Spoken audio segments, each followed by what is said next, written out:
எல்லா பெருமைகளும் இறைவனுக்கே.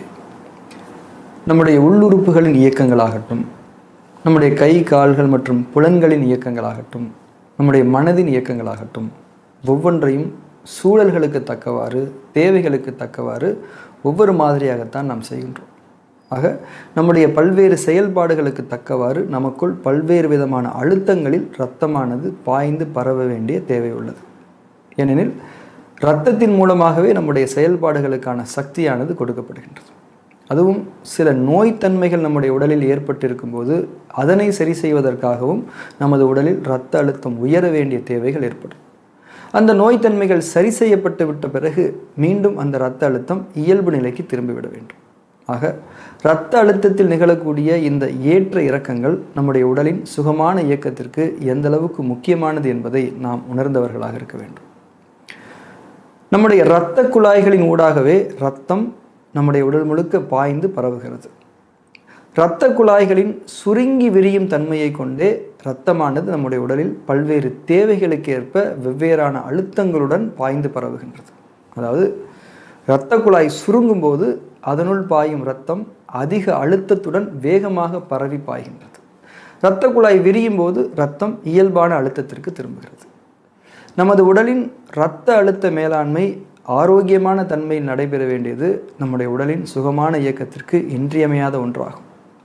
இரத்த குழாய்களின் சுருங்கி விரியும் தன்மை எந்த அளவுக்கு சரியான தன்மையில் நடக்கிறதோ அதை பொறுத்து தான் அந்த இரத்த அழுத்த மேலாண்மையானது ஆரோக்கியமாக நடக்கும் என்பதை நாம் இந்த இடத்தில் விளங்கிக் கொள்ள வேண்டும். நம்முடைய இரத்த குழாய்களானது தசை நார்களாலும் பல்வேறு மென் தசை கூறுகளாலும் பின்னி பிணைந்து கட்டமைக்கப்பட்டதாக இருக்கின்றது. இரத்த குழாய்களின் அந்த தசை நார்கள் தான் சுருங்கி விரிகின்றது.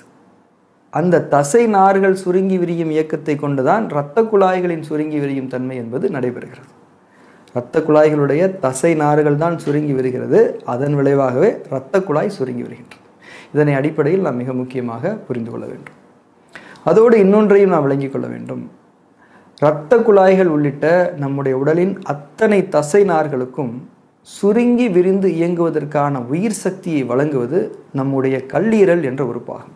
இதுதான் இங்கே நாம் மிக முக்கியமாக புரிந்து கொள்ள வேண்டிய அக்குபங்சர் மருத்துவ கோட்பாடுகளின் அடிப்படையிலான ஒரு முக்கியமான கருத்து. நம்முடைய கல்லீரல் நிறைவான இயக்க சக்தியில் இருந்தால்தான் நமது உடல் முழுக்க இருக்கக்கூடிய தசை நார்கள் நன்கு சுருங்கி விரிந்து இயங்கி நம்முடைய உடல் இயக்க பணிகள் சுகமாக நடைபெறும்.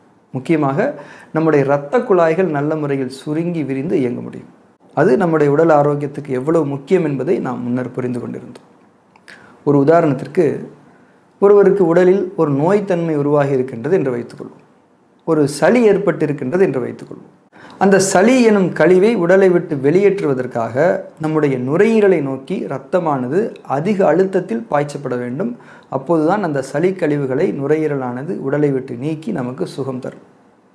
இப்போது நுரையீரலை நோக்கி வரும் இரத்த குழாய்களின் சுருங்கி விரியும் தன்மை சரியான நிலையில் இருந்தால்தானே விரைவான தன்மையில் இரத்தம் பாய்ச்சப்பட்டு சளி கழிவுகள் உடலை விட்டு முழுமையாக வெளியேற்றப்படும்.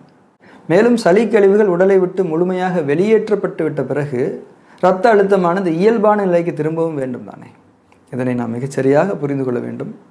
நாம் எந்த ஒரு நோய்த்தன்மையிலிருந்தும் இயற்கையான முறையில் சுகமடைய வேண்டுமெனில் அது இரத்த அழுத்த உயர்ச்சி நம்முள் நடைபெறுவதை கொண்டே நிகழ முடியும் என்பதை நாம் புரிந்து கொள்ள வேண்டும். இரத்த அழுத்த உயர்ச்சி என்பதும் அது மீண்டும் இயல்பான நிலைக்கு திரும்புவது என்பதும் இரத்த குழாய்களின் சுருங்கி விரியும் தன்மையின், அதாவது இரத்த குழாய்களின் தசை நார்களின் சுருங்கி விரியும் தன்மையின் ஆரோக்கியத்தை கொண்டே ஆகும் என்பதை நாம் மீண்டும் ஒரு முறை விளங்கிக் கொள்ள வேண்டும். அதோடு நம்முடைய கல்லீரல் நிறைவான சக்தி நிலையில் இருந்தால்தான் இரத்த குழாய்களின் தசை நார்கள் நல்ல முறையில் இயங்கும் என்பதையும் நாம் உணர்ந்து கொள்வோம். நம்முடைய கல்லீரல் நிறைவான சக்தி நிலையில் இருக்க வேண்டுமெனில் நாம் நம்முடைய இரவு தூக்கத்தை ஒவ்வொரு நாளும் மிகச்சரியாக பேணிக்கொள்ள வேண்டும். முறையான இரவு தூக்கம் என்பது நம்முடைய கல்லீரலின் இயக்க சக்தியை தீர்மானிப்பதில் இருக்கக்கூடிய மிக முக்கியமான ஒரு வாழ்வியல் ஒழுங்கு என்பதை நாம் புரிந்து கொள்ள வேண்டும். சுருக்கமாக சொல்லி முடிப்பதாக இருந்தால், உயர் இரத்த அழுத்த பிரச்சனைகள் உள்ளவர்கள், உயர் இரத்த அழுத்தம் ஒரு நோய்த்தன்மையாக மாறிவிடக்கூடாது என்ற எச்சரிக்கை எண்ணத்தில் இருப்பவர்கள் அவர்களின் இரவு தூக்கத்தை மிகச்சரியாக ஒவ்வொரு நாளும் பேணிக்கொள்ள வேண்டும்.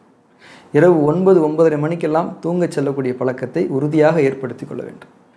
இது செய்யப்படாமல் இந்த ஒரு ஒழுங்கு நிறைவேற்றப்படாமல் உயர் இரத்த அழுத்த பிரச்சனைகளுக்கு இயற்கை மருத்துவ சிகிச்சைகள் நிறைவான மற்றும் நிலைத்த பலன்களை தரவே தராது என்பதை மேற்சொன்ன புரிதல்களின் அடிப்படையில் தெளிவாக நாம் விளங்கிக் கொள்வோம்.